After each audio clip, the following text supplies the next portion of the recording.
Je sais que Dieu a un message pour vous ce matin. Jeudi matin, quand je me suis réveillé, j'ai entendu 2 versets dans mon esprit et puis j'ai compris que c'était la direction pour le message de ce matin. Donc, vraiment, je sais que Dieu va nous parler. La semaine passée, Dieu nous a parlé, n'est-ce pas? Certains d'entre vous, vous avez reçu une maison en héritage. Amen. Nous sommes dans le mois de notre héritage en Christ. Amen. Et puis certains d'entre vous, vous êtes arrivés ici et puis vous avez appris que, wow, je viens de gagner ma propre maison. Amen. Il n'y a pas d'hypothèque, tout est payé. Alléluia. Ça, c'est bon. Aujourd'hui, on va parler encore de notre héritage en Christ et je vais vous donner le titre un petit peu plus loin dans la prédication pour ne pas vous influencer d'aucune façon, sauf d'une façon positive plus tard. Amen. Est-ce que vous êtes prêts? On va prier maintenant. On va remettre ce temps entre les mains de Dieu. Amen. Père éternel, on vient devant toi, Seigneur, et on veut te remercier pour ce privilège que nous avons, d'avoir ta parole dans nos vies et d'avoir ton esprit qui nous dirige, qui nous révèle le chemin à suivre. Ce matin, on te remet toute cette réunion entre tes mains. On te remercie pour ta présence qui est ici. On te remercie pour les vies transformées. À partir d'aujourd'hui, on a prié dans le nom de Jésus. Amen et Amen. Gloire à Dieu. Si vous êtes là, vous pouvez dire Amen.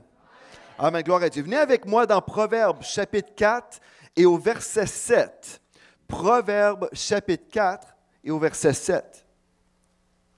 Si vous étiez absent la semaine passée, j'aimerais vraiment vous encourager fortement à écouter l'enseignement de dimanche passé qui est maintenant sur la page YouTube de l'Église de la Victoire.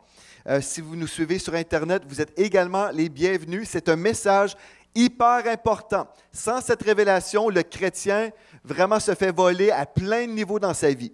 Mais quand on a cette révélation que j'ai enseignée la semaine passée, on est positionné pour grandir, pour aller à un autre niveau dans notre vie. Amen. Et puis ce matin, on va voir ensemble un autre message concernant notre héritage. Et vous verrez comment Dieu peut vraiment changer votre vie. Je ne sais pas, est-ce que vous êtes prêts ce matin à vivre encore un changement? Parce que quand vous êtes arrivé à l'église ici, bon, vous aviez certaines attentes. On va louer le Seigneur, on va entendre les annonces, on va envoyer nos enfants à l'école du dimanche. Mais peut-être vous n'êtes pas encore vraiment certain que vous allez changer en sortant d'ici. Est-ce possible que vous allez encore changer? Amen. Moi, je crois que vous allez encore changer. Gloire à Dieu. Si vous voulez bien. Mais c'est un changement pour le meilleur. Mais peut-être vous allez vraiment changer, là. Et je sais qu'il y a des gens ici, vous pensez, ah, moi, je suis de telle façon, puis je suis comme ça. Mais watchez bien, comme on dit en québécois. Je sais que certaines personnes, vous allez dire, ah, est-ce que c'est possible pour moi? Bien, restez avec moi toute la réunion et peut-être Dieu va totalement vous changer. Et puis, gloire à Dieu, vous allez vivre une nouvelle vie à partir d'aujourd'hui. Gloire à Dieu. Proverbe 4, verset 7. Puis, je n'exagère pas, là. En passant, je n'exagère pas avec ce que je vous dis, là. Vous pouvez vraiment vivre une nouvelle vie après ce culte. Non, vraiment, vous verrez pourquoi. Mais vous allez peut-être devoir faire beaucoup de changements. Vous allez dire, oh, wow, est-ce possible pour moi? OK, vous verrez. Proverbe 4, verset 7. Il est écrit, la sagesse est la chose principale. La sagesse est la chose principale. C'est pourquoi acquiert la sagesse et avec toutes tes acquisitions, acquiert l'intelligence. Est-ce qu'on pourrait mettre plus de volume, s'il vous plaît, dans mon micro? Je ne veux pas crier, s'il vous plaît. Merci. Donc, je suis en train de vous lire dans la version King James, Proverbe 4, verset 7. Je vais relire le texte. La sagesse, dites la sagesse, est la chose principale. La chose la plus importante dans votre vie, c'est d'avoir la sagesse de Dieu. La sagesse. La sagesse, c'est la chose principale. La semaine passée, vous avez reçu une maison en héritage et aujourd'hui, Dieu veut vous donner la sagesse divine. Si vous êtes sage, bien, vous avez vraiment la chose la plus importante dans votre vie. Vraiment la chose la plus importante dans votre vie. Pensez à Salomon, le roi Salomon. Il a demandé au Seigneur pour de la sagesse. Il n'a pas demandé d'avoir de la richesse, il voulait la sagesse. Et avec la sagesse de Dieu, il avait toute autre chose. Parce que la sagesse, c'est la chose principale pour votre vie. Donc, vous devriez vouloir être sage, n'est-ce pas? Amen. Cette semaine, j'ai passé 5 émissions en parlant, est-ce que Jésus était pauvre? On a passé vraiment une semaine, vous allez passer une semaine quand ces émissions vont être relâchées, diffusées, en fait, sur l'esprit de pauvreté. L'esprit de pauvreté. Il y a des choses qu'on a crues dans le corps de Christ qui sont fondées dans la tradition des hommes et Jésus a dit, vous annulez la parole par votre tradition que vous avez établie. Les hommes ont établi des traditions et puis on porte les lunettes de la tradition et au lieu de lire la parole de Dieu et voir ce que Dieu disait, on entend le discours d'un homme. On entend autre chose et on ne croit pas ce que Dieu dit. Mais c'est temps qu'on revienne et notre rôle dans cette Église, oui, c'est de prier pour le réveil, mais c'est de changer le climat spirituel de la francophonie pour que les gens entendent un autre message et puis que finalement ils disent « Ah, c'est pas obligé d'être comme ça a toujours été jusqu'à présent. Les choses peuvent être différentes. Les choses peuvent être différentes dans ma vie. » Amen. Et j'aimerais vous dire, on va voir ça au mois de janvier. Pourquoi je vous en parle tout de suite? Parce que Dieu vous appelle à vivre des changements à tous les niveaux dans votre vie. Savez-vous que la place numéro 1 que Dieu va vérifier dans votre vie avant de vous donner une promotion, savez-vous c'est quoi? Je n'ai pas le temps de vous le prêcher ce matin, là. La première chose, il dit, je vais regarder l'intégrité dans vos finances. Si vous n'êtes pas intègre dans vos finances, oubliez le reste. C'est là, j'ai toute une prédication là-dessus, je n'ai pas le temps ce matin. Mais je l'ai dans le cœur. Moi, je crois vraiment que les chrétiens doivent vivre une différence. Moi, je crois que Dieu est tanné, épuisé de voir, Dieu n'est jamais épuisé, mais Dieu en aura le bol, avec des chrétiens qui font du surplace sur un tapis roulant. C'est pas le temps de faire du tapis roulant, c'est le temps d'avancer. Amen. OK, on va avancer au nom de Jésus. Tous ceux qui veulent avancer, ils vont avancer. Alléluia. OK, moi j'avance et je vais vous donner le message que Dieu m'a donné. Mais pour avancer, on a besoin d'être sage. On a besoin de recevoir la sagesse de Dieu. Quand Dieu nous donne sa sagesse, sa connaissance, on devient intelligent. On peut faire des choses que le monde ne peut pas faire. Que le monde dit, mais comment vous avez fait pour faire telle ou telle chose? Comment vous avez fait? Il y a des gens qui pensent, il faut manipuler, il faut faire ceci, il faut faire cela. Non, on a juste besoin d'être connecté avec Dieu qui connaît toutes choses. Si Dieu connaît toutes choses, Dieu est le créateur du ciel, de la terre, tout ce qu'on peut voir, Dieu est notre créateur. Pensez-vous que Dieu a toutes les solutions? Dieu a toutes les solutions. Dieu a toutes les combinaisons mathématiques. Il connaît tout. Bien, si je reçois de lui la sagesse, ma vie peut changer. C'est le mois de l'héritage, c'est le mois d'être sage. C'est le mois de recevoir votre héritage de sagesse que Dieu veut vous donner. Alléluia. Mais vous pouvez demeurer stupide. Vous dites, je ne suis pas stupide, Pasteur Joël. La Bible en parle des stupides. On est stupide si on dit au Seigneur, non, je suis assez intelligent moi-même. Comme ça, je m'organise tout seul. Mais si nous sommes intelligents, on va dire, Seigneur, sans toi, je ne peux rien. J'ai besoin de ton cerveau. Aide-moi, Seigneur. Alléluia. Je pense à un pasteur en Louisiane. Il est en train de faire construire des édifices. Et j'ai déjà raconté cette histoire-là, mais je vais me répéter. Alléluia. Et puis, ce frère-là, il entend le monsieur, le contracteur, qui lui dit, « Écoutez, pasteur, c'est impossible de poursuivre dans la construction. Il y a tel souci, il y a telle chose qui ne fonctionne pas. Donc, on doit tout arrêter. Bon, c'est des centaines de milliers ou des millions de dollars pour ces édifices-là. On doit tout arrêter. » Et là, le pasteur se met à prier en langue. Tout ça, il dit, « Seigneur, aide-moi, j'ai besoin d'avoir ta sagesse dans cette situation. Ça ne va pas, on est obligé de tout arrêter au niveau de cette construction. » Et là, le Saint-Esprit dépose en lui une formule mathématique et lui dit, dis-le au contracteur. Donc, il va voir le contracteur, il dit, monsieur le contracteur, il avait écrit sur une petite feuille de papier une formule mathématique. Il lui dit, est-ce que ça pourrait vous aider? Et là, le contracteur regarde la formule mathématique et dit, pasteur, c'est ça l'affaire. C'est ça qu'il faut qu'on fasse. C'est ça qu'on doit faire. OK, les boys, on recommence la construction. On peut poursuivre. Pourquoi? Parce que c'était Dieu qui connaissait la solution. Le pasteur se met à pleurer, parce que lui ne connaissait rien au niveau des formules mathématiques. Il ne connaissait rien là-dedans. Mais il pleurait. Puis après, le monsieur contracteur va le voir et dit, monsieur le pasteur, c'est correct, ça va, c'est correct, là. On va l'avoir. Mais il ne comprenait pas que le pasteur pleurait, en fait, parce qu'il était touché, que le Saint-Esprit lui avait donné la solution. Amen. Gloire à Dieu. Alléluia. OK. Gloire à Dieu. Proverbe 4, 7, je relis le texte. La sagesse est la chose principale. C'est pourquoi acquiert la sagesse et avec toutes tes acquisitions, acquiert l'intelligence. Avec toutes tes acquisitions. Si, admettons, vous deviez donner votre maison, votre voiture, tout ce que vous avez pour être intelligent, pour avoir l'intelligence de Dieu, vous devriez le faire. Mais ce n'est pas la condition. Je vais vous montrer. Vous n'avez pas besoin de faire rien de ça. Mais si, admettons, Dieu était un vendeur, Dieu n'est pas un vendeur, il ne vend rien. Mais admettons, Dieu disait, ben écoutez, donnez-moi votre maison, votre ci, ça, puis là, après, je vais vous donner mon intelligence. Ça vaudrait la peine quand même. Parce qu'avec son intelligence, vous pourriez faire n'importe quoi. N'est-ce pas? Vous comprenez la logique, là. Vous me suivez? Dites Amen. Dites Amen, je respire. Pour ceux qui n'ont pas dit Amen, je respire, on ressuscite au nom de Jésus. Alléluia. OK. Maintenant, OK, on comprend que la sagesse, c'est une chose importante, n'est-ce pas? La sagesse est la chose principale. Donc, avec toute notre puissance, en fait, va chercher de l'intelligence. Le psaume 111, verset 10, nous dit « La crainte de l'Éternel est le commencement de la sagesse. Tous ceux qui respectent ses décrets ont une raison saine. Sa gloire subsiste à perpétuité. » Gloire à Dieu. Donc, la crainte du Seigneur est le commencement de la sagesse. On a dit, avec tout ce que vous possédez, allez chercher la sagesse de Dieu, allez chercher l'intelligence de Dieu. Amen. Mais là, Dieu nous dit comment avoir cette sagesse, c'est d'avoir la crainte de Dieu, la révérence, le respect pour mon Dieu. Tout ce que Dieu dit, je vais dire oui. Ça, c'est le commencement. Si je commence comme ça, je vais devenir sage. Si je respecte mon Dieu. Est-ce que cette sagesse vous est accessible aujourd'hui? Est-ce que vous avez accès à cette sagesse-là?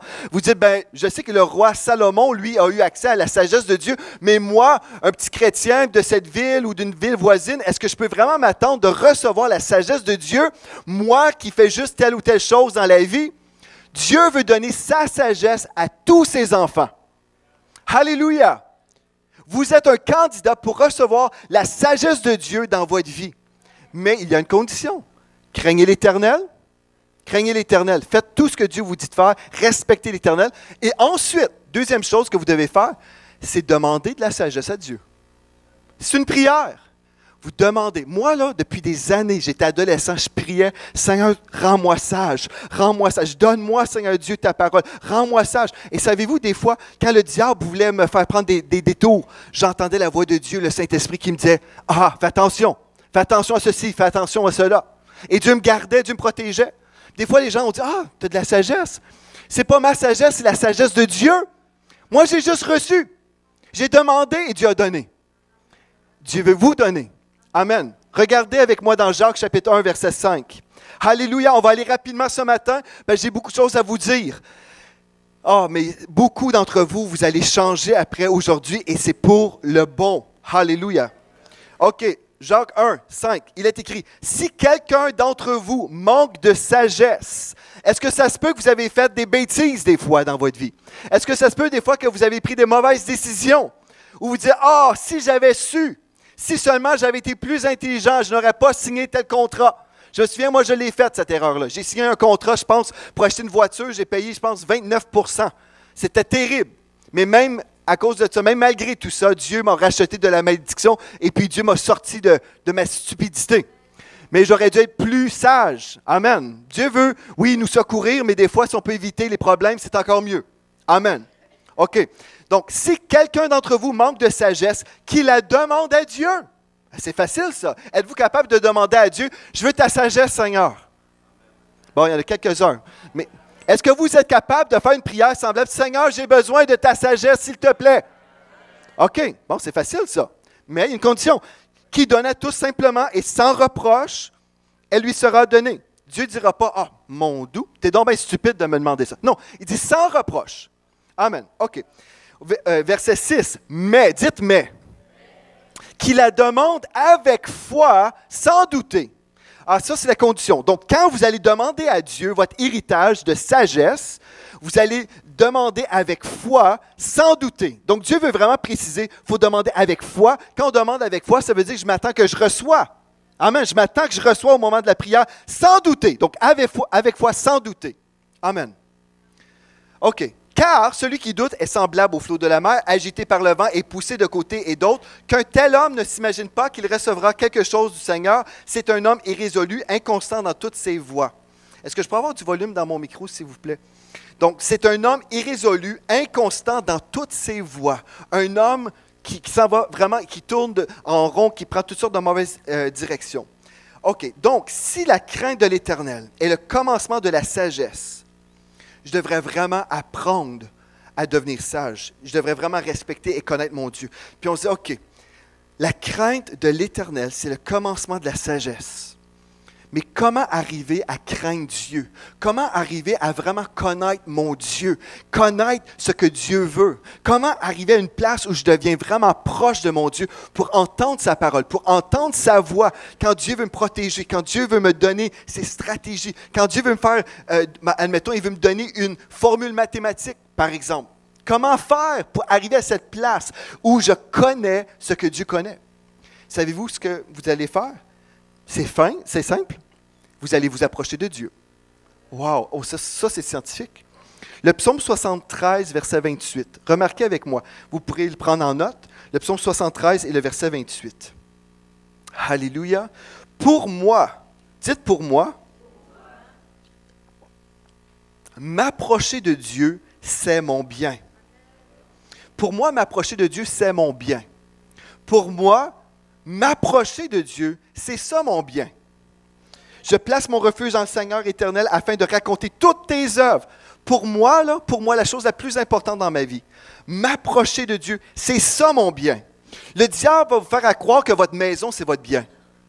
Que votre voiture, c'est ça ton bien. Non, la chose la plus importante dans ma vie, c'est Dieu. M'approcher de Dieu, c'est ça mon bien. Gloire à Dieu. Si vous avez vraiment cette vision, si votre cœur appartient vraiment à Dieu, vraiment là, c'est pas juste des paroles, mais vraiment votre cœur appartient vraiment au Seigneur, Dieu pourra vous faire confiance avec d'autres choses dans votre vie. Il va pouvoir vous faire confiance avec beaucoup de choses. Et on va voir au mois de janvier comment ça peut fonctionner dans votre vie. Mais quand on n'est pas entier pour le Seigneur, quand c'est faux ça dans notre vie, là, David, le psalmiste, a dit, pour moi, m'approcher de Dieu, c'est ça mon bien. C'est mon bien. Mon bien, c'est de m'approcher de Dieu. Si c'est vrai pour vous, quand vous allez vous approcher de Dieu, vous allez recevoir de Dieu sa sagesse, sa connaissance, ses stratégies. Mais là, vous avez besoin de faire une chose pour vous approcher de Dieu. Il y a une chose que vous devez faire pour vous approcher de Dieu. Alléluia. Vous savez, au mois de janvier de cette année, 2019, je prophétise qu'il y a des gens qui vont prendre des résolutions. Je crois que ça, au mois de janvier de cette année-là, je crois qu'il y a des gens qui vont prendre des nouvelles résolutions, qui vont dire, bien, moi, cette année, là, moi, je vais faire telle ou telle chose. Moi, je vais maigrir, je vais aller au gym tous les jours. Peu importe, il y a toutes sortes de résolutions. Je vais arrêter de manger du gâteau au chocolat. Moi, en 2019, c'est comme ça. Moi, à chaque année, les gens me posent la question, mais c'est quoi que tu veux faire comme résolution? Est-ce que tu vas prendre une résolution cette année? Et à chaque année, je réponds toujours la même chose. Je veux m'approcher de Dieu en 2019. Là, nous sommes au mois d'octobre, la dernière semaine du mois d'octobre, le dernier dimanche du mois d'octobre. Et j'aimerais vous donner, en fait, le titre maintenant pour la prédication. Le titre de la prédication, c'est « Devançons le 1er janvier ». Devançons le 1er janvier. Allons d'une façon prophétique et prenons des décisions aujourd'hui. C'est une journée pour prendre des résolutions, aujourd'hui même. Devançons le 1er janvier, c'est mon titre, chère Nathalie, là, avec un point d'exclamation. C'est le titre de la vidéo. Devançons le 1er janvier, avec point d'exclamation. Pourquoi je vous dis ça? C'est quoi ça, une résolution? Une résolution, c'est défini par le petit Larousse comme étant ceci. Acte par lequel, après réflexion, on décide volontairement d'accomplir quelque chose. Acte par lequel, après réflexion, voyez-vous, on doit réfléchir. Acte par lequel, après réflexion, on décide volontairement, il n'y a personne qui nous oblige là, mais on décide volontairement d'accomplir quelque chose. C'est ça une résolution. Et aujourd'hui, j'aimerais vous inviter à vous décider volontairement de prendre une résolution où vous allez vous approcher de Dieu aujourd'hui. Où vous allez vous approcher de Dieu aujourd'hui. Et là, vous avez souvent entendu prêcher ici qu'on devrait marcher dans la sainteté. On vous enseigne beaucoup de choses sur comment être consacré au Seigneur parce qu'on croit que c'est important d'être consacré au Seigneur. Amen. Mais là, je veux vous parler du comment aujourd'hui en tant que pasteur. Parce qu'en tant que pasteur, moi, je ne vais pas juste vous emmener de la théologie. Dieu m'appelle à vous enseigner comment faire. Est-ce que vous êtes content de savoir ça? On va savoir comment. Là, comment est-ce que je peux faire pour m'approcher de Dieu? Pasteur Joël, moi, je prie, je lis ma Bible. Je suis déjà proche de Dieu, semblerait-il. Est-ce qu'il y a quelque chose que je peux faire pour m'approcher davantage de mon Dieu? Bien, je suis content que vous m'avez posé la question. Alléluia. Alléluia. OK. Venez avec moi dans Matthieu 6, 33. Je vais vous montrer d'une façon très simple, mais ceci risque, vous allez voir dans quelques instants, ceci risque de changer toute votre façon de vivre. Alléluia. Dans la version Louis II, il est écrit « Cherchez premièrement le royaume de Dieu et sa justice, et la justice de Dieu, et toutes ces choses, en parlant des choses matérielles, vous seront données par-dessus tout. » OK. Donc, dans la Louis II, « Cherchez premièrement le royaume de Dieu et sa justice. » Donc, vous êtes d'accord avec ça? On cherche Dieu, on cherche le royaume de Dieu, les intérêts du royaume. Donc, Matthieu 6, 33, dans la version Louis II, nous dit « Cherchez premièrement. » Dites premièrement. Je vais vous lire maintenant dans la version Bible Summer. « Faites donc du royaume de Dieu et de ce qui est juste à ses yeux votre préoccupation première. » Votre préoccupation première. Donc, faites donc du royaume de Dieu, on parle des intérêts de Dieu, et de ce qui est juste à ses yeux. Qu'est-ce qui pourrait être juste à ses yeux? Bien, est-ce que notre consécration et notre recherche de Dieu pourraient être juste à ses yeux? Oui. Donc, si je sais que Dieu m'appelle à m'approcher de lui, donc Dieu me dit que ce soit votre préoccupation première. Et toutes ces choses vous seront données en plus. Quand on parle d'une occupation, bien, tu fais quoi dans la vie? Bien, mon occupation, en ce moment, c'est que je travaille au commerce X, Y, Z. OK? Ça, c'est votre occupation dans la vie. Mais votre occupation première, c'est vraiment ce que vous allez faire en priorité dans votre vie en général. Mais si on parle de votre vie en général, c'est assez général. Mais si on dit ce matin, demain matin, votre préoccupation première, ce serait quoi donc? Quand je me réveille le matin, qu'est-ce que je fais? La première chose que je fais quand je me réveille le matin, je prends mon cellulaire. Je regarde mon Facebook. Instagram. Ah ouais. Story, je ne connais même pas ça, mais ça a l'air que ça existe. On va tout de suite voir les réseaux sociaux. On lit nos courriels. Ma préoccupation première, c'est mon téléphone.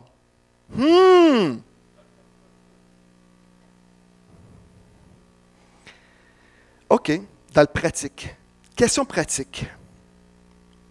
Comment est-ce que je pourrais vraiment chercher Dieu dès mon réveil, avant de toucher à mon cellulaire? Parce qu'on est dans une génération de cellulaires. Avez-vous remarqué ça? On est dans une génération de cellulaires où on passe notre téléphone portable en priorité, même avant notre relation avec Dieu. OK, ce que je vais faire aujourd'hui, je vais vous parler de vos avant-midi.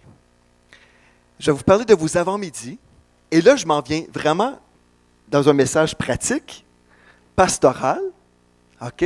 Et je peux me permettre de faire ces choses-là. Moi, je peux venir me mêler de vos affaires. C'est ça mon rôle. Alléluia! Mon rôle, c'est de venir me mêler de vos affaires, et puis après, vous faites ce que vous voulez, là. Je n'irai pas chez vous, vous voir si vous le faites.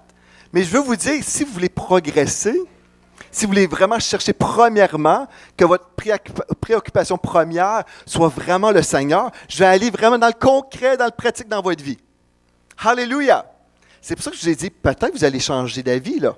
Peut-être que vous allez vraiment changer aujourd'hui. En sortant d'ici, vous pouvez soit accepter ce que je vous dis ou rester pareil. Rester pareil va vous donner le même résultat demain. Si vous êtes content de ce que vous vivez aujourd'hui, restez pareil. Mais si vous dites, non, je pourrais changer, j'aimerais ça vivre autre chose dans ma vie, bien là, c'est pour vous ce que je vais vous dire. Si vous dites, moi, je travaille de nuit, Pasteur Joël, écoute, touche pas mon avant-midi, moi, je dors. Si vous travaillez de nuit, vous avez 2-3 options. Vous pouvez prier, Seigneur, donne-moi ta stratégie pour savoir comment gérer ça dans ma vie. Deuxième chose, Seigneur, délivre-moi de cet horaire-là. Je veux travailler de jour, admettons. Troisième chose, Seigneur, donne-moi un autre travail. Vous pouvez prier. OK? Moi, je ne me mêlerai pas de vos affaires à ce niveau-là. Ça, c'est dans votre relation avec Dieu. Mais j'aimerais vous dire que ce message concerne tout le monde parce que Dieu nous appelle tous à chercher premièrement le royaume de Dieu, chercher Dieu premièrement. OK. J'aimerais vous inviter à devenir des lève-tôt. J'aimerais vous inviter à devenir, vous, des lève-tôt. Et là, il y a quelqu'un qui dit, ben moi, Pasteur Joël, moi, je suis un couche-tard. Ça fait des années que je suis un couche-tard. Moi, je passe mes nuits à faire ceci, cela. Moi, je suis un couche-tard. Aujourd'hui, j'aimerais vous inviter à supprimer ça, cette identité de couche-tard, et devenir un lève-tôt. Vous allez dire, ah, mais pourquoi tu nous parles de ça, Pasteur Joël? Pourquoi? C'est pas spirituel. C'est spirituel. Je vais vous le prouver. Je vais vous le prouver. Si vous devenez des lève-tôt, vous pouvez vraiment changer votre vie. Je vais vous montrer pourquoi. Est-ce que vous êtes intéressé? OK. Avez-vous déjà entendu parler du roi David? Avez-vous déjà lu des psaumes? Oui? OK. Dans le psaume 5, verset 4, il a écrit « Éternel, le matin, tu entends ma voix. Le matin, dites le matin, je me tourne vers toi et j'attends. » Là, vous dites « Oui, ça c'est le matin, mais Dieu dit aussi qu'on peut prier la nuit. La preuve, c'est que vous avez des nuits de prière. » C'est vrai, Dieu entend le matin, le soir, l'après-midi, en avant-midi, Dieu entend toutes les heures. Amen, Dieu entend. Mais ici, on parle d'un style de vie. Amen. David a dit, « Éternel, le matin, tu entends ma voix. » Pourquoi pensez-vous? C'est parce que David priait le matin. Amen. C'est pour ça qu'il pouvait dire, « Éternel, tu entends ma voix le matin. Le matin, je me tourne vers toi et j'attends. » Parce que c'est une relation aussi avec le Seigneur. Ce n'est pas juste moi qui parle à Dieu, mais une conversation. J'attends une réponse, j'attends une direction. Gloire à Dieu. Donc, David, c'était le roi David. C'est quand même quelqu'un qui est sûrement digne d'être imité à plusieurs niveaux. Lui, il priait le matin. Ensuite, avez-vous entendu parler de Jésus? Amen. Marc 1, verset 35. Il est écrit, donc dans Marc, chapitre 1, verset 35, « Vers le matin », dites le matin. Quoi donc? Vous n'avez pas compris. Quoi donc? Le matin, alors qu'il faisait encore très sombre, il se leva et sortit pour aller dans un endroit désert où il pria. Wow! Jésus était un lève-tôt pour aller prier. Alléluia! J'aimerais vous dire que le matin, c'est le moment le plus productif de la journée. Je vais vous montrer pourquoi. Savez-vous pourquoi? Le matin, c'est le temps le plus productif de votre journée. Bien, c'est parce que vous venez de vous réveiller. Et là, quand vous venez de vous réveiller et vous vous êtes couché à une heure sensée, là, OK, raisonnable, bien, vous vous réveillez rafraîchi. Remarquez tout ce que j'ai dit avant, là. Vous vous réveillez rafraîchi. Quand vous êtes frais, bien là, je vais me faire couler mon café. Et là, je vais aller prier, je vais passer du temps avec mon Dieu. Là, je passe du temps avec mon Dieu, je prends la parole de Dieu. Là, j'ai le temps de méditer. Là. Je prends le matin, je médite la parole. Là, je suis en train de peut-être même mémoriser des versets. Je suis en train de digérer la parole de Dieu. Je prie en langue, je loue le Seigneur. Là, je peux même prendre une douche. Je peux prendre 15-20 minutes en dessous de l'eau si je veux. Parce que je me suis pris tellement à l'avance, j'ai beaucoup de temps le matin. Là, vous dites, oui, mais Pasteur Joël, moi, je travaille à 8 heures le matin. Ah, bien, c'est parfait. Vous pouvez vous réveiller à 5 heures du matin. Pour tout faire ça, ben là, tu es en train de te mêler de mes affaires. Exactement. Alléluia. Donc, vous vous réveillez très, très tôt. Et là, vous savez, vous mangez votre petit déjeuner, parce que c'est le repas le plus important de la journée. Et là, vous mangez votre toast et vous mangez d'une façon relaxe, détendue. Vous prenez votre petit café, votre toast. Et là, au lieu de vous réveiller, puis le snooze, j'ai pas le temps de prier. Là, il faut que je cours, faut que je me dépêche. Là. Les enfants, vous avez besoin d'aller à l'école. On fait ci, on fait ça. Là, on est vraiment comme fatigué. Là, on arrive au travail. Bonjour, ça va bien? Ouais, je suis fatigué, là, je suis épuisé, je suis stressé. Puis j'ai pas eu le temps de prier. Je n'ai pas cherché Dieu premièrement dans ma journée, je n'ai même pas eu le temps. Peut-être dans l'auto, « Oh Seigneur, bénis cette journée, oh Seigneur, là, je n'ai pas eu le temps de lire ma Bible, mais en tout cas, tu comprends, je lirai ce soir. » Puis là, ce soir, là, je suis trop fatigué, les enfants arrivent de l'école, on a besoin de faire les devoirs ensemble. Je n'ai pas le temps. « Oh, je suis fatigué. » Puis là, dimanche matin, « Soyez consacrés. » « Oh, je me sens condamné. Colin de Bin, j'y arrive pas. Alléluia, il y en a qui me suivent? Alléluia. C'est un message pastoral pratique. Mais, je peux prendre le contrôle de ma vie. Savez-vous que le soir, ce n'est pas le temps le plus productif de votre journée. Quand vous arrivez à la maison, après votre journée de travail, vous rentrez à la maison, vous faites peut-être le souper, vous êtes fatigué et vous n'avez pas le goût d'intercéder et de lire la parole. En tout cas, dans bien des cas, c'est la réalité. Pour certaines exceptions, alléluia pour vous.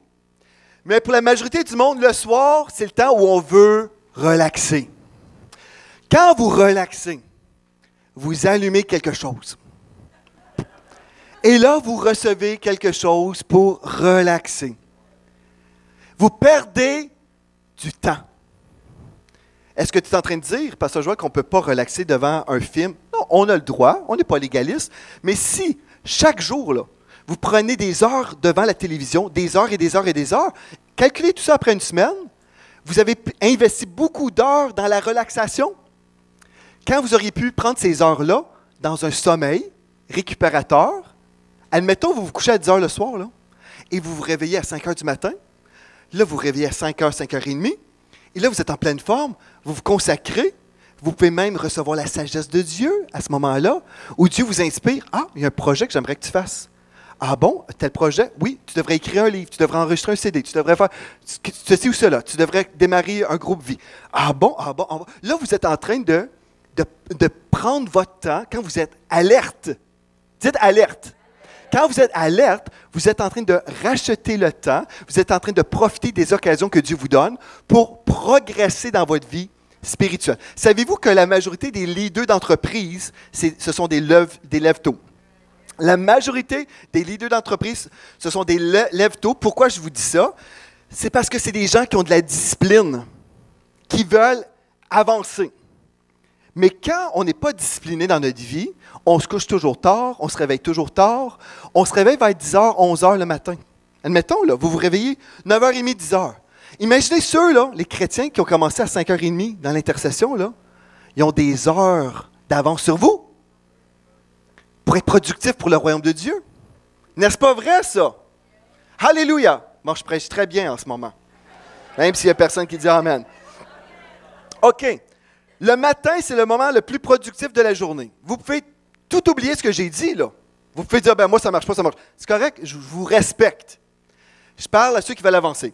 Josué 3.1, concernant le passage miraculeux du Jourdain à pied sec. Vous avez entendu parler de cette histoire-là?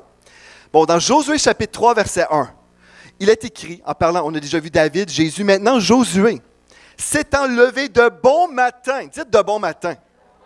Josué partit de Sittim avec tous les Israélites. Ils arrivèrent au Jourdain et passèrent la nuit là avant de traverser. Ensuite, on connaît l'histoire. Il y a eu le miracle. Ils ont traversé le Jourdain. Alléluia. Mais tout ça a commencé le matin. Ah, c'est intéressant. Josué chapitre 6, versets 15 et 16. Le 7e jour, avez-vous déjà entendu parler de Jéricho? Des murailles de Jéricho? Bien, vous remarquerez deux petits mots là.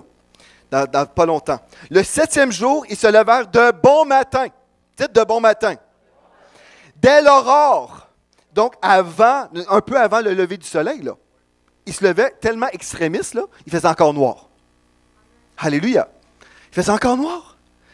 Un peu avant le lever du soleil, ils firent de la même manière 7 fois le tour de la ville. Ce fut le seul jour où ils firent 7 fois le tour de la ville. À la 7e fois, comme les sacrificateurs sonnaient des trompettes, Josué dit au peuple, « Poussez des cris, car l'Éternel vous a livré la ville. » Verset 20, le peuple poussa des cris, les sacrificateurs sonnèrent des trompettes. Lorsque le peuple entendit le son de la trompette, il poussa de grands cris et la muraille s'écroula. Le peuple monta dans la ville, chacun devant soi, et s'emparèrent de la ville. Il y a eu une victoire qui a commencé le matin. Alléluia! C'est intéressant quand même des fois de relire notre Bible et de voir que ceux qui produisent beaucoup, qui voient des grandes choses dans leur vie, ont une discipline où ils se réveillent très tôt le matin. C'est intéressant, n'est-ce pas? Amen. OK, bien, tout ce que j'ai dit, maintenant, vous dites, c'est intéressant. Est-ce que ça serait possible? Bien, moi, pasteur Joël, moi, je suis un couche-tard. Ça fait 39 ans que je me couche toujours à 2 heures du matin. Pour moi, c'est impossible de changer. Puis pourquoi je voudrais vraiment changer? Moi, je peux prier quand je veux. J'ai vraiment cette liberté. Est-ce qu'il y en a qui pensent comme ça? Alléluia! OK. Gloire à Dieu. J'aimerais vous inviter à briser votre routine si elle n'est pas sage. Parce que Dieu veut vous donner de sa sagesse. Amen. C'est votre héritage. Vous avez droit à cette sagesse. Et on a parlé, pour être sage, on doit être intelligent comme Dieu. Donc, on va demander à Dieu sa sagesse avec foi et on va recevoir sans douter. Amen. Mais là, si on veut être sage, on va faire ce que Dieu nous dit de faire. Et Dieu nous dit, passe du temps avec moi. C'est là où on va grandir dans la sagesse. C'est en passant du temps avec notre Dieu, dans la prière et dans la lecture de la parole de Dieu. C'est là où je vais déposer la parole de Dieu en moi. Et quand j'ai la parole de Dieu en moi, c'est alors que je vais connaître la volonté de Dieu pour ma vie. Si je connais la volonté de Dieu pour ma vie, je vais demander ce que je veux et Dieu va l'accomplir dans ma vie. Ceci veut dire que ma vie de prière va être totalement révolutionnée. Je vais prier, je vais décréter, je vais vivre des choses extraordinaires. Tout ça commence parce que j'ai pris une décision d'être sage. Alléluia. Éphésiens chapitre 5, verset 14 maintenant. Venez avec moi. Moi, je déclare que vous êtes capable de devenir une personne matinale dans le nom de Jésus. Et je déclare que cette nouvelle routine révolutionnera votre vie. Alléluia. Oh, gloire à Dieu. Imaginez, si vous vous réveillez à 5h30 du matin et, admettons, vous dites, bien moi, je veux intégrer le gym. Je vais aller au gym, je veux me mettre en forme. Mais j'aimerais aussi aller à la prière matinale de l'Église de la Victoire. Donc, je vais prendre des journées où je vais aller au gym, des journées où je vais aller à la prière. Je vais intégrer tout ça dans ma vie. Je vais mettre de l'ordre dans ma vie. Je vais prendre une décision pour mettre de l'ordre dans ma vie. Savez-vous que l'Église est ouverte ici 7 jours sur 7? Saviez-vous ça? Certains d'entre vous vous disent, « Ah, moi, j'aimerais ça aller prier avec vous. » Mais 7 heures du matin, c'est bien trop de bonheur. 7 heures du matin, c'est bien trop de bonheur. C'est tôt. On ne peut pas mettre la prière à 10 heures parce que les gens travaillent. Donc, on prie tôt le matin. Ah, mais c'est impossible pour moi de se réveiller aussi de bonne heure. Mais si vous êtes un lève-tôt, oh, 7 heures, c'est tard. Ah, c'est 7 heures. Ça fait déjà 2h30 que je suis réveillé. Alléluia! Oh, voyez-vous comment ça change votre vie? On vous a invité à la prière matinale. Je sais, puis certains d'entre vous vous disent, ah oui, j'aimerais ça. Puis il y en a aussi, vous avez des limitations. Certains travaillent, certains vivent à l'extérieur. Je sais que la majorité des gens de cette église voyagent 1 heure ou 2 pour venir à l'église. Donc, on comprend qu'il y a des limitations. Amen. Mais ceux qui sont locaux, ceux qui peuvent, vous pourriez dire, je vais intégrer ça à ma vie, moi, la prière matinale. Mais là, autrefois, vous étiez en train de penser, mais c'est bien trop de bonheur. Mais si vous êtes devenu un lève-tôt, ben c'est facile comme bonjour. Et là, vous venez prier, parce que nous sommes dans cette salle pour prier, pour que le réveil vienne. Amen, parce que Dieu nous a donné un mandat pour la francophonie où on va accoucher les plans de Dieu dans cette salle. Alléluia! Et ça devient possible. Vous pouvez même prendre votre calendrier, imaginez ça. Vous pouvez même réserver lundi, mercredi, vendredi, prière, prière, prière. Mardi, jeudi, admettons, gym, samedi, gym, admettons. Vous pouvez mettre de l'ordre. Vous êtes au contrôle de votre vie. Ah ben non, moi c'est Dieu qui contrôle tout. Ah non, c'est pas vrai ça. Est-ce que vous avez écouté la télévision l'autre jour et avez-vous demandé à Jésus si lui voulait écouter la même émission que vous? Jésus, est-ce que tu l'aimes cette émission-là? Jésus va des fois, posez-lui la question. Vous êtes en relation avec Dieu? Vous pourrez dire, ouais, est-ce que celle-là tu l'aimes? Il pourrait dire, non, celle-là je ne l'aime pas vraiment. Passons. Amen. Dieu devrait être au contrôle de votre vie, mais à plusieurs niveaux, il ne l'est pas. Savez-vous que ce n'est pas Jésus qui vous force de rester debout jusqu'à 11 h du soir, minuit, 2 heures? C'est pas Jésus qui dit, hey, tu ne vas pas te coucher là. Non. Hey, non. Là, vous dites, je suis fatigué. Jésus, non, hey, non. Jésus ne vous force pas à veiller tard. C'est vous décidez. Hein, c'est vrai? Vous décidez si vous veillez tard ou vous vous couchez tôt. Ah, mais pasteur Joël, c'est de la discipline. Ah oui, vous êtes un disciple du Seigneur Jésus-Christ. Un disciple qui a de la discipline, c'est votre identité. C'est facile pour un disciple d'avoir de la discipline. Alléluia. OK. Éphésiens 5, verset 14, il est écrit, c'est pourquoi il est dit, « Réveille-toi, toi qui dors. Réveille-toi, toi qui dors. Relève-toi d'entre les morts, et Christ t'éclairera. » Ce texte, je le sais, ce texte-là nous parle du réveil. Mais on peut l'appliquer ce matin à une autre sorte de réveil. Amen. Réveille-toi, toi qui dors. Allez, allez. On se réveille. Réveille-toi, toi qui dors. Et aussi, on parle du réveil spirituel. Si on se réveille physiquement, on peut être réveillé spirituellement. Alléluia. C'est pratique, c'est facile ce que je vous dis ce matin, n'est-ce pas? C'est facile, mais si on ne fait pas les choses faciles, on a du mal à faire les choses spirituelles. Des fois, c'est juste parce qu'on est trop fatigué qu'on ne vient pas prier. C'est simple, mais si on se couchait la veille, on serait capable d'être là. Alléluia. Faites donc bien attention à la façon dont vous vous conduisez.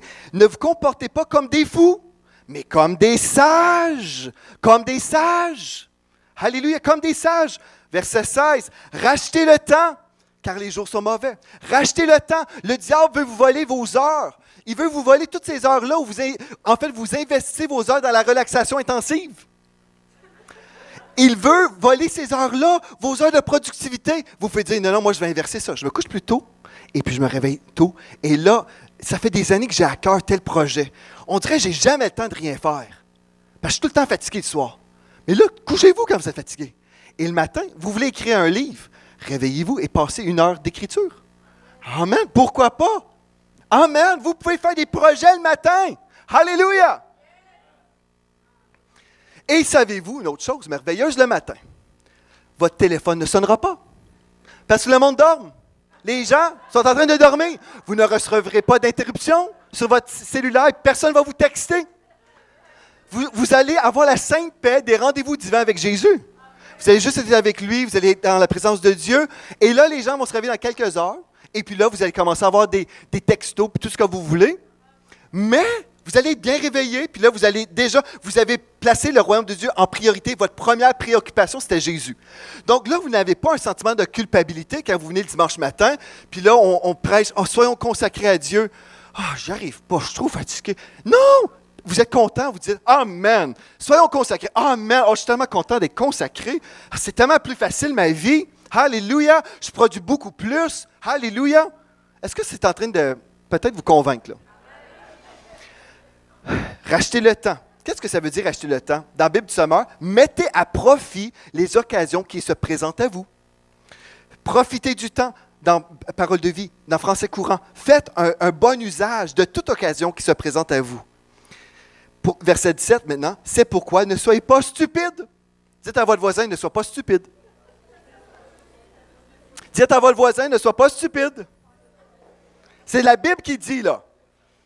Mais comprenez quelle est la volonté du Seigneur. Comprenez quelle est la volonté du Seigneur. Si vous dites, ouais, mais là, pasteur Joël, tu te mêles de mes affaires. Et puis moi, je suis dans une situation maritale compliquée. Moi, c'est comme si que ça marche, blablabla. Bla, bla, bla. Amenez tout ça dans la prière. Moi, je suis juste là pour vous présenter ce que j'ai reçu de Dieu. Amen. Et les modèles qu'on voit dans la parole de Dieu. Mais amenez tout ça, vos défis, vos précisions, au Seigneur, pas à moi. Amen. Il ne faut pas venir me voir après. Ouais, mais pasteur, moi, j'ai telle situation. Tout le monde a des situations différentes. C'est vrai. Il n'y a personne qui vit une vie identique aux voisins, là. Vous êtes tous différents. On a tous des situations différentes. Priez et demandez à Dieu, est-ce que le pasteur Joël a dit quelque chose d'intelligent ce matin? Et là, vous ferez ce que Dieu vous dira. Amen. Alléluia. Rachetez le temps. Comment est-ce qu'on va faire maintenant? OK, admettons que vous êtes rendu au point où vous êtes prêt à dire, OK, moi, là, je prends cette bonne résolution. Je vais devancer le mois de janvier. Moi, là, au mois d'octobre, oh, ça, c'est révolutionnaire, là. Au mois d'octobre, je prends une résolution pour 2018 et 2019. Alléluia. Et là, vous dites, mais comment faire d'une façon vraiment concrète? Pasteur Joël, explique-moi comment faire. Bien là, ce que vous allez faire, vous allez méditer la parole de Dieu. Bien, vous allez la lire, la méditer et vous pouvez même commencer à la mémoriser. Oh, alléluia! Pourquoi c'est important, ça? Parce que dans Jean 15, 7, Jésus a dit, « Si vous demeurez en moi et que mes paroles demeurent en vous, demandez ce que vous voudrez et cela vous sera accordé. » Il y a beaucoup de chrétiens frustrés qui prient, qui ne voient pas de résultats. Mais là, Jésus nous dit, si vous demeurez en moi et que mes paroles demeurent en vous, vous allez demander ce que vous voulez, puis ça va vous être accordé. Pourquoi? Parce qu'on connaît la volonté de Dieu. On ne prie pas des niaiseries. C'est vrai, la raison pour laquelle on ne voit pas d'exaucement, c'est parce qu'on prie des choses que Dieu ne veut pas. Puis là, Dieu dit, non, je ne suis pas d'accord avec ça, là. Vous comprenez? Mais quand on connaît la volonté de Dieu, parce qu'on l'a déposé en nous, alléluia, c'est merveilleux. Et dans Jean 14, versets 13 à 15, il est écrit, « Tout ce que vous demanderez en mon nom, je le ferai, afin que la gloire du Père soit révélée dans le Fils. Si vous me demandez quelque chose en mon nom, je le ferai. Si vous m'aimez, respectez mes commandements. » Alléluia. Donc, on prie toujours selon la volonté de Dieu. Alléluia. Et dans le psaume 119, verset 11, il est écrit « Je serre ta parole dans mon cœur afin de ne pas pécher contre toi. » Donc, tout ça, on dépose la parole de Dieu et on devient plus spirituellement fort aussi. Alléluia. Et là, j'ai bientôt terminé. Dites « Amen ». Mais je n'ai pas terminé encore. Alléluia. Josué chapitre 1. Venez avec moi dans Josué chapitre 1. Et là, c'est mon dernier verset par contre. Vous pourrez dire « Amen ». Alléluia. Mais après ça, j'ai d'autres petits points. Josué chapitre 1, versets 8 à 9. Ceci ne veut pas dire que là, vous allez arrêter de prier le soir. Si vous dites, moi, Pasteur Joël, mon temps avec Dieu, c'est le soir. Ça fait des années que j'aime ça, faire ça le soir. Faites les deux. Alléluia. Ah, il n'y a pas d'excuse ce matin, hein? C'est merveilleux. Non, je touche toutes les affaires là, possibles. Toutes les excuses possibles. Mais moi, c'est le soir. Jésus dit, priez en tout temps. Donc, ça ne marche pas, là. Josué 1,8. Que ce livre de la loi ne s'éloigne point de ta bouche, médite-le jour et nuit, pour agir fidèlement, selon tout ce qui est écrit, car c'est alors que tu auras du succès dans tes entreprises, c'est alors que tu réussiras. Alléluia! Savez-vous, quand Dieu est numéro 1 dans votre vie, le diable peut dire, c'est la faillite qui t'attend, mais vous pouvez déposer la parole de victoire en vous et dire, non, moi ce n'est pas la faillite. Cette semaine, je parlais avec quelqu'un qui me disait, je suis allé voir un spécialiste qui me disait, tu es obligé de faire faillite. Mais au lieu de faire la faillite, la personne a payé des centaines de milliers de dollars de dette. Alléluia! Ce que l'homme dit est impossible, Dieu dit, lui c'est possible. Gloire à Dieu! Alléluia! Oh! Mais ça prendrait des miracles. Ben oui! Vous servez le Dieu des miracles. Oh, mais là, je ne sais pas quoi faire. Connaissez-vous Dieu? Lui, il sait quoi faire. Il a la sagesse, il a les solutions, les stratégies. Alléluia. Ah, moi, je suis d'accord avec moi-même. Mais là, Pasteur Joël, est-ce que j'y arriverai? Prier le matin, est-ce que j'y arriverai? Verset 9, même chapitre, Josué 1,8, verset 9. Ne t'ai-je pas donné cet ordre? Fortifie-toi et prends courage. Ne t'effraie point et ne t'épouvante point, car l'Éternel, ton Dieu, est avec toi dans tout ce que tu entreprendras. Dans tout. Alléluia. Moi, j'aime ça, ce verset-là. C'était mon dernier verset. Alléluia. OK, là, dans le pratico-pratique, je vais vous aider. Pour ceux qui disent, OK, moi, je suis prêt peut-être à vivre une révolution dans ma vie. Oh, ça me fait peur peut-être, là, mais je vous dis, vous pouvez vous coucher à 22 heures. Dites 22 heures. Vous réveillez à 5h30. OK. Et là, vous dites, moi, le premier soir, je pense que je vais trouver ça difficile, là, m'endormir à 22 heures. D'habitude, je me couche à minuit, là. Comment est-ce que je vais faire? Vous allez vous coucher, admettons, vous n'arrivez pas à vous endormir, là. Puis, jusqu'à minuit, 1h du matin, vous êtes en train de tourner dans votre lit encore, là. Mais au nom de Jésus, vous pouvez prier pour pas que ça arrive. Mais admettons, c'est votre cas. Bien là, vous vous réveillez à 5h30 du matin quand même. Mais là, je vais avoir dormi 2 heures. C'est ça. À 9h, là, demain, là, vous allez être fatigué. Oui, vous allez être fatigué. Il faut briser nos routines. Il faut briser nos mauvaises routines qui nous empêchent d'aller à un autre niveau dans notre vie. Ah, c'est intelligent ce que je viens de vous dire. Hein? Alléluia! Gloire à Dieu! Alléluia! Vous serez fatigué. Et là, vous dites, OK, mais au niveau de la mémorisation de la parole de Dieu, je me sens tout seul là-dedans. Tu sais, tout seul, me réveiller le matin, prier. Je ne sais pas, est-ce que je vais y arriver? Bien, je vais faire une petite annonce ce matin. Je vais démarrer le club de méditation et mémorisation biblique. Un club où, une fois par mois, je vais vous envoyer un verset. Tous ceux qui veulent être abonnés là, dans mon club que je démarre en ce moment, un club de méditation et de mémorisation biblique. Une fois par mois, vous allez apprendre un verset ou un petit passage. OK? Une fois par mois. Je parlais avec mes filles l'autre jour, puis ils me disaient, Papa, un verset par mois, c'est bien trop facile. Pour beaucoup de monde, c'est en masse. Une fois par mois, vous avez 1 mois, 30 jours pour mémoriser, car Dieu a tant aimé le monde qu'il a donné son Fils unique. Je ne prendrai pas celui-là. Là.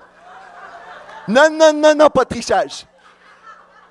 Je ne veux pas vous répéter ce que vous connaissez déjà. Mais on va prendre des versets de la parole. Pendant 1 mois, tous les matins, vous allez déposer ce verset-là. Vous allez méditer sur ce verset-là. Et après 1 mois, là, vous allez le connaître par cœur. Mais ça prend de la volonté et vous devez être discipliné. Alléluia. OK. Je termine en vous répondant à cette question. Donc, tous ceux qui veulent être dans mon club, en fait, on va envoyer un courriel cette semaine à l'Église. Et puis, vous pourrez répondre. Et puis dire, moi, je vais être dans ce club-là. Et puis là, vous allez être sur notre liste du club et vous recevrez quelque chose de glorieux, un verset biblique. Et puis, vous pourrez l'imprimer, le mettre sur votre frigo, mettre ça dans la salle de bain, dans votre douche, partout où vous voulez. Et puis, vous pourrez déposer la parole de Dieu en vous. Alléluia. Puis, je pense que le décor, ça va être un beau soleil qui se lève. J'ai l'impression que ça va être ça. Alléluia. OK, je vous donne 5 points qui vont durer environ 50 minutes encore. Non, c'est une joke. 5 points, je termine dans quelques minutes, même pas, 2-3 minutes. Les avantages de se lever tôt. Le lève-tôt sera plus discipliné. Dites discipliné.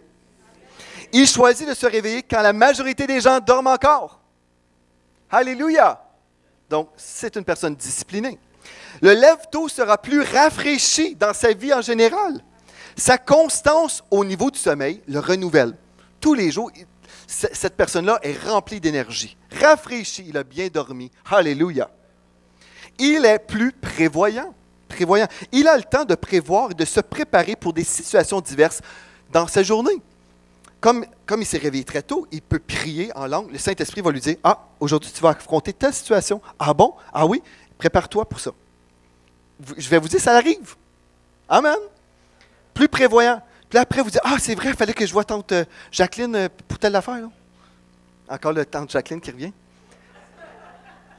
Puis tante Roberta, là, elle aussi, là, il y avait tel projet. Là. Ah bon, c'est vrai, on va écrire ça. Je vais prévoir ça dans mon agenda. Oui, mais il y a Joe Bin qui voulait faire telle chose. Et Joe Louis. Et finalement, vous allez prendre tous ces programmes-là dans la prière. Vous allez tout organiser ça dans la prière et vous allez être plus prévoyant pour votre journée. Et votre journée sera productive. Si vous dites, ben, j'en ai bien trop dans mon assiette, Joe Louis, Joe Bin, puis Joe, c'est quoi, quel autre? Mae West. Toutes ces personnes-là, ce que vous allez faire, vous allez dire, ben, je vais reporter à demain ce rendez-vous-là. Vous êtes prévoyant, vous vous organisez. Vous n'êtes plus sujet à votre horaire et toujours débordé, toujours épuisé, toujours en train de courir après le temps. Vous prenez le temps, vous réfléchissez. Ça, celui-là, ça va être vendredi. Amen. Voyez-vous comment vous devenez plus au contrôle de votre vie? Alléluia. Et vous allez être moins stressé parce que ben, vous n'êtes pas débordé. Il a pris le temps de se doucher calmement pendant 20 minutes. Il voulait prendre 20 minutes en dessous de l'eau chaude, puis chanter des louanges. Il a mis de la louange dans sa douche. Là. Il a mangé calmement, sans courir. Moins stressé dans la vie en général. Savez-vous que le stress tue? Ça, c'est une autre prédication. Je ne prendrai pas le temps de la prêcher, celle-là. Mais moins stressé dans la vie, ça nous fait du bien. Et le 5e point, il va être inspiré dans sa vie. Pourquoi? Parce qu'il va déposer des paroles de victoire dans son cœur. Puis au lieu d'être négatif puis déprimant et vraiment une source de désolation partout, bien là, il a déposé sa parole en lui et puis il quitte sa chambre de prière vraiment rafraîchi dans la foi, dans la joie, inspiré et une source d'inspiration pour d'autres.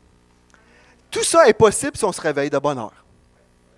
Ou vous demeurez des couches tard. C'est à vous de choisir la vie ou la mort. La bénédiction ou la malédiction. Non, c'est une joke. Mais je vous donne une illustration comment vous pouvez changer votre vie. Que vraiment le Seigneur soit votre première préoccupation ou votre préoccupation première. Ah, c'est bon ça. Moi, je trouve que c'est bon. Moi, je trouve qu'on devrait adopter ça en Église. Moi, je trouve que ce serait une bonne chose. Et là, quand on dit, ah, on a une réunion de prière le matin, à 7 heures le matin, on dit, ah, wow, hey, c'est facile ça. C'est facile, parce que je suis tellement habitué, ça fait partie de ma vie. Imaginez, Pasteur Yvan, lui, il sait que c'est facile pour lui. Lui, il se réveille à 2 heures du matin. Non, c'est pas ça. Il dort quand même la nuit, mais alléluia. Ah, mais je vous ai dit, je vous avais averti, là, au début. Vous vous rappelez, je vous ai averti que cette prédication pouvait vous changer. Vous vous rappelez que je vous ai posé la question aussi. Est-ce que vous êtes prêt à changer? Vous avez dit oui. Mais là, vous voyez quel style de changement, quel type de changement. Là, vous êtes en train de dire, je vais réécouter l'enseignement, on verra bien. Si je n'ai pas capté la révélation, je pense que je n'ai pas capté la révélation aujourd'hui, je vais devoir réécouter l'enseignement. Si le Saint-Esprit me convainc. Je vais juste vous dire, en fait, vous êtes la seule personne responsable de votre vie. Dieu, oui, est notre Seigneur. On peut se soumettre au Seigneur, mais il y a beaucoup de choses que Dieu nous laisse faire. Il nous donne beaucoup de liberté. À plein de niveaux. Si vous voulez manger du McDonald's tous les jours de votre vie, vous avez le droit. Si vous voulez vous nourrir avec d'autres choses, vous avez le droit aussi. Vous voulez manger des barres de chocolat pour déjeuner avec un coca? Vous avez le droit. Vous avez le droit. Vous allez au ciel quand même. Amen. On n'est pas des robots. On n'est pas des robots, n'est-ce pas? On peut être sage. Ça, c'est notre héritage. Dieu veut vous donner de la sagesse. Puis la sagesse de Dieu, c'est la chose principale dans votre vie. Si vous avez la sagesse de Dieu, là, vous appliquez sa sagesse à tous les niveaux. À tous les niveaux dans votre vie. Aujourd'hui, je vous ai juste parlé comment mettre de l'ordre en général dans votre vie au niveau de votre consécration. Ça peut aller là. Après, ça peut aller au niveau de votre alimentation, au niveau des exercices, au niveau de l'application de la parole. La sagesse de Dieu partout, là. Comme la tapisserie, mettez ça partout dans votre maison. Là. La sagesse de Dieu, partout, là, à tous les niveaux. Dans vos relations, dans votre mariage, dans la façon que vous élevez vos enfants.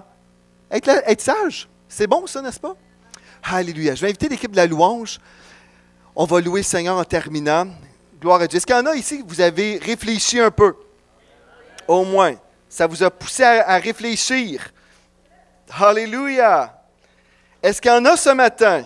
Vous pensez que peut-être Dieu vous a parlé? Alléluia. Oh, gloire à Dieu. Alléluia. Gloire à Dieu. Amen. Vous pouvez vous lever. On va louer le Seigneur ensemble. On va prier ensemble. Pour ceux qui sentent que ce message est vraiment pour eux, moi c'est clair, je crois que c'est pour tout le monde, mais pour ceux qui veulent aujourd'hui recevoir de l'aide de Dieu, on va prier ensemble pour la sagesse de Dieu. Tout simplement. On l'a prêché. Là, on va demander cette sagesse au Seigneur avec foi, sans douter, et on va recevoir ce matin. Amen. Est-ce que vous êtes prêts? Alléluia. Oh Père éternel, on vient devant toi, Seigneur, puis on veut te remercier, Seigneur, parce que, oui, il y a cette sagesse divine qui est disponible pour nous, ta sagesse. On veut te rendre grâce parce que, Seigneur, on sait que tu veux changer nos vies, tu veux nous aider à aller de l'avant dans notre relation avec toi, tu veux qu'on devienne vraiment intime et passer du temps de qualité avec toi. Et Seigneur, tu nous appelles dans ta parole à placer ton royaume comme notre occupation première. Seigneur, on ne veut pas juste lire la parole, mais on veut vraiment l'appliquer dans nos vies. Et aujourd'hui, on se présente devant toi comme une église. Et Seigneur, je réalise que plusieurs personnes qui ont leur propre routine depuis des années. Et je prie que tu puisses te révéler aux personnes qui seraient peut-être hésitantes, qui se poseraient peut-être des questions, même si c'est possible. Seigneur, je crois que tu nous donnes la puissance aujourd'hui d'emmener des changements dans nos vies, de prendre des bonnes résolutions qui vont durer toute une vie. Seigneur, on vient devant toi aujourd'hui, puis on te demande de nous délivrer de toute hommerie, de toute pensée qui serait contraire à tes pensées, Seigneur Dieu. Qu'on puisse abandonner aujourd'hui nos réflexions humaines qui peuvent nous voler, qui peuvent nous empêcher de vraiment s'approcher de toi. Seigneur, nous croyons vraiment ta parole qui dit que s'approcher de toi, c'est notre bien. C'est vraiment notre bien. On veut te mettre en priorité, Seigneur Dieu, dans nos vies. Pas juste dans nos vies en général, mais chaque matin, chaque jour, Seigneur, avant d'aller au cellulaire, avant de vérifier des courriels et toutes sortes de choses, on veut te chercher, toi, Seigneur Dieu. On veut passer du temps avec toi. On veut être inondé de ta présence, rafraîchi surnaturellement. On veut augmenter dans le niveau d'onction et augmenter au niveau même des dons spirituels en opération dans nos vies. Seigneur, on sait qu'on a un choix à prendre aujourd'hui. Ce choix-là, c'est de se consacrer à toi. Seigneur, je prie pour chaque personne ici, que tu puisses rendre cette décision aujourd'hui facile, qu'ils puissent vraiment voir aujourd'hui l'importance de s'abandonner totalement et de changer les routines dès aujourd'hui. Seigneur, dans ta parole, tu nous dis que s'il nous manque la sagesse, on a simplement besoin de te demander. Et Seigneur, on veut te demander maintenant, remplis-nous, Seigneur Dieu, de ta sagesse. Remplis-nous maintenant. On veut recevoir du ciel ta façon de penser, Seigneur Dieu, ta sagesse, ton intelligence. On veut te craindre, Seigneur Dieu, à tous les niveaux dans nos vies. Alléluia. Oui, la crainte de l'Éternel, c'est le début de la sagesse. Et on veut te craindre, te respecter, t'honorer dans nos vies, Seigneur Dieu. Alléluia. sois le Seigneur de nos vies ce matin. Sois le Seigneur, Seigneur. Prends le contrôle de nos vies, qu'on puisse vraiment s'abandonner aujourd'hui. Alléluia. Et nous te louons, Seigneur Dieu. Nous te louons pour des vies transformées. Et pour ceux, Seigneur, qui sont même dans un combat en ce moment, qui se disent, est-ce que je peux y arriver? Est-ce que je peux vraiment y arriver? Je prie que tu puisses mettre ta main, que tu puisses toucher, Seigneur Dieu, ces personnes-là. Que même cette journée, même si tout semblait très pratique, c'est un moment surnaturel aussi devant ton trône où on dit, Seigneur, ma vie change aujourd'hui même. Ma vie change aujourd'hui même. Dans quelques semaines, les gens ne pourront même pas me reconnaître parce que je vais être tellement proche de ton cœur. Je vais être tellement différent, Seigneur, à cause de cette décision d'aujourd'hui. Je prie maintenant que tu touches mes frères et mes sœurs, que tu viennes sceller cette décision, cette résolution divine et qu'ils puissent vraiment s'approcher de toi et voir des percées dans leur vie. Des percées peut-être qu'ils attendent depuis des années de temps, Seigneur. Alléluia. Merci, Seigneur, parce que tu es ce Dieu des miracles. Dans le nom de Jésus, Amen et Amen. Gloire à Dieu. Moi, je crois que Dieu a scellé cette décision dans plusieurs cœurs. Et on va voir des changements dans vos vies. Amen. Accueille la sagesse. Désire la sagesse. Désire l'enseignement. Désire grandir. N'empêche pas cette routine. Ne laisse pas cette routine, comme l'a dit Pasteur Joël. Oh, j'aime cette parole. Nous n'allons pas laisser cette routine nous empêcher d'aller à un autre niveau. Il y a des mauvaises routines qu'il faut abattre. Dieu veut nous amener dans un niveau supérieur de sa présence, de son onction, de sa bénédiction, de sa provision, de sa gloire, du réveil. Dieu veut nous amener dans un autre niveau. Alléluia. Alléluia. Alléluia. C'est une décision aujourd'hui. Nous allons abattre cette routine. Nous allons abattre nos mauvaises habitudes. Nous allons prendre la décision d'accepter tout le conseil de Dieu. Même si cela vous paraît contraire aujourd'hui, acceptons-le. Changeons. Changeons ce matin. Je décide moi-même. Je décide de changer. Je décide d'accueillir ce message, de me lever plus tôt, de chercher sa présence, de chercher, de désirer. Comment? Ne soyons pas des auditeurs oublieux. Accueillons notre percée. Accueillons le message divin. Accueillons notre percée. Accueillons le message divin qui nous amène plus haut. Car Dieu ne veut pas que l'on reste dans le même état. Alléluia! Si nous pouvons dire j'aime ta présence, ça veut dire que j'aime aussi ce que tu me dis. Si j'aime ta présence, c'est parce que j'aime que tu me parles. Ce matin, est-ce que le Seigneur t'a parlé? Est-ce qu'il t'a parlé? Est-ce qu'il t'a parlé ce matin? Est-ce qu'il t'a dit quelque chose pour ta propre vie? Est-ce que tu peux dire oui, amen?